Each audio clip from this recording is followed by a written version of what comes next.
مشاهير الغرب وأسرار ما قبل الجواز.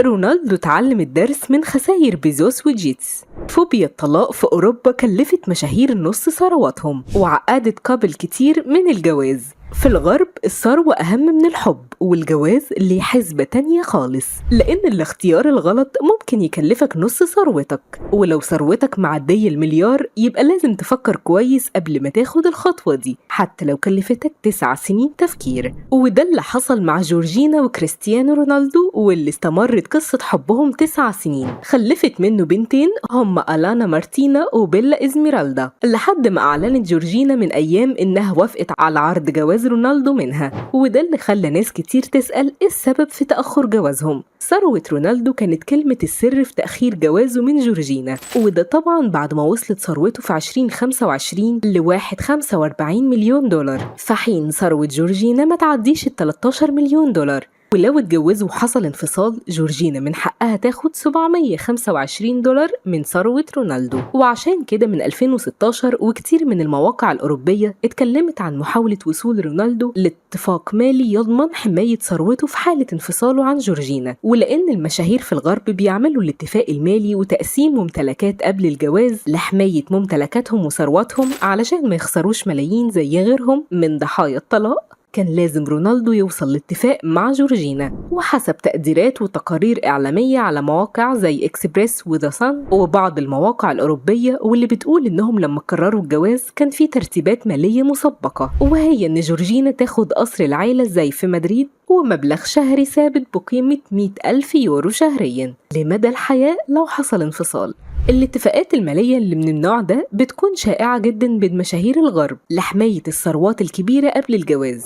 رونالدو مش الوحيد اللي خاف من قرار الجواز، وفي كتير مشاهير عاشوا سنين طويلة بدون جواز وخافوا من الخطوة علشان يحموا ثروتهم من شريك حياتهم، ومنهم شاكيرا وبيكيه، الكابل المشهور اللي قصة حبهم استمرت لسنين بدون جواز لحد ما انفصلوا انفصال هادي بدون أي اتفاق مادي. وكان السبب الحقيقي ورا تأخر جوازهم هو رفض شاكيرا بسبب خوفها على ثروتها وأصولها اللي بتعدي 300 مليون دولار، أما بيكيه ثروته 80 مليون دولار بس. وكمان الممثلة الكبيرة جولدي هون وكيرت راسل، واللي علاقتهم بدأت من 1983، رفضت تتجوز رسمي علشان ما يحصلش أي خلافات مادية. والإعلامية الشهيرة أوبرا وينفري وشريكها ستيدمان جراهام مخطوبين من 1993 ولحد دلوقتي بدون جواز رسمي. والممثل الوسيم رايان جوسلينج مرتبط بإيفا مينديز من 2011 وعندهم أطفال، لكن اختاروا يكونوا مرتبطين من غير ورق رسمي. النجوم اللي رفضوا الجواز الرسمي ما كانش خوفهم من فراغ، وأوروبا فيها كل يوم ضحية طلاق،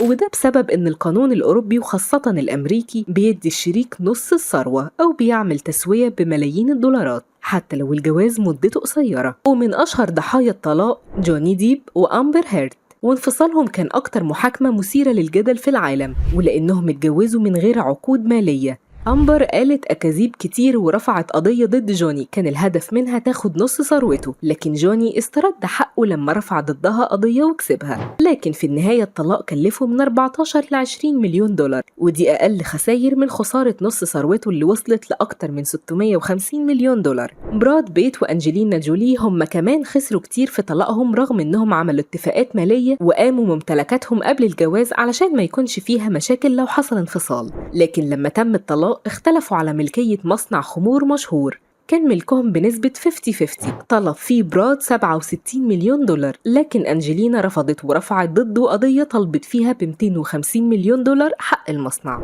مايكل جوردن أسطورة كرة السلة الأمريكية وهو واحد من أغنى الرياضيين في التاريخ، لما طلق مراته خوانيتا دفع حوالي 168 مليون دولار بعد جواز دام ل 17 سنة. تايجر وودز أشهر لاعب جولف في العالم تسوية طلاقه سنة 2010 وصلت لحوالي 710 مليون دولار. جيف بيزوس أغنى رجال الأرض صاحب شركة أمازون لما انفصل عن زوجته ماكنزي سكوت كلفه انفصاله في 2019 38 مليون دولار. غير إنه خسر وقتها أسهم كتير وتراجع ترتيبه في قائمة أغنياء العالم. بيل جيتس وميليندا انفصلوا بعد 27 سنة جواز، وميليندا خدت حوالي 76 مليار دولار. جون بلوسون اللي وصل صافي ثروته ل 4.8 مليار دولار، طليقته خدت حوالي 2 مليار دولار بعد خلافات وقضايا كتير في المحاكم. ستيف وين دفع حوالي نص ثروته تقريبا 1.85 مليار دولار بعد الطلاق في 2010. ويمكن أشرف حكيمي لاعب باريس سان جيرمان حاول يكون أذكى وكتب كل ممتلكاته وثروته اللي وصلت ل 23 مليون دولار باسم والدته علشان يحرم زوجته من تقسيم الثروة لما طلبت الطلاق،